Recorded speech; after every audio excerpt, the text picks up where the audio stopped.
अस्सलाम वालेकुम। आज मैं आपको एक मज़हबी हिदायत बताता हूँ। एक बादशाह था, उसका एक वज़ीर था। वज़ीर की आदत थी कि वो कोई भी किसी भी किस्म की मुश्किल आ जाए या कोई भी ऐसी बात हो जाए, तो वो हर बात पे कहता था ये अल्लाह की तरफ से और इसमें कोई ना कोई बेहतरी होगी। एक मरतबा इसी तरह बादशाह अपने दीगर कामों को अंजाम दे रहा होता है और साथ साथ शिकार की प्रैक्टिस कर रहा होता है, तो बादशाह की उंगली कट जाती है।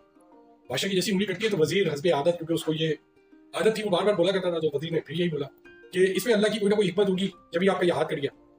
अब बादशाह को थोड़ा सा गुस्सा है, उसने बोला ये हर बात में बोलता है कि इसमें अल्लाह की कोई ना कोई हिकमत होगी। वो क्या करता है, वजीर को हुक्म देता है सिपाहियों के, वजीर को गिरफ्तार कर लिया जाए। वजीर को गिरफ्तार कर लिया जाता है। कुछ दिन बाद बादशाह शिकार के लिए जाता है। रास्ते में वो अपने सिपाहियों से अलग हो जाता है, तो उसको कुछ आदिवासी जंगली जो है वो पकड़ लेते हैं।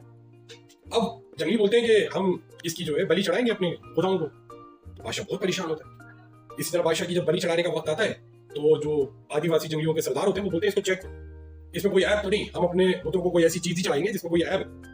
अब जब बादशाह को देखा जाता है तो पता चलता है भाई इसकी उंगली कटी हुई। अब तो बादशाह को हिकमत समझ में आ रही होती है कि मेरी उंगली क्यों कटी।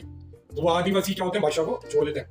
बादशाह किसी भी तरीके से जो है अपने सिपाहियों से मिलता है और वापसी जो है महल की तरफ आता है। फौरन हुक्म देता है कि वजीर को लेकर आया जाए। वजीर को लाया जाता है और बादशाह पूछता है कि मुझे आज अल्लाह की हिकमत समझ में आ रही है।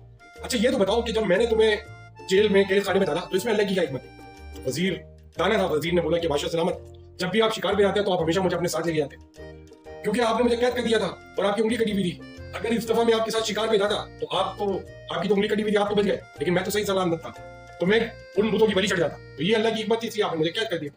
अब बादशाह ने फौरन वजीर को रिहाई का हुक्म दिया और उसको अल्लाह की हिकमतें समझ में आई। इसी तरह प्यारे दोस्तों, इस मसनवी हिकायत से हमें ये दर्स मिलता है कि बाज़ औक़ात जब भी मुसीबत और आलाम आए तो उसमें थोड़ा बहुत सब्र करना चाहिए। सब्र के जरिए अल्लाह तबारक व तआला की मदद हासिल करनी चाहिए कि अल्लाह तबारक व तआला ने ना जाने इसमें हमारे लिए क्या हिकमत रखी है, कौन सी ऐसी बड़ी आफत या बला हमारे ऊपर आने वाली होती है जो उस मुसीबत के तहत जो अल्लाह ताला हमें छुटकारा दे देता है।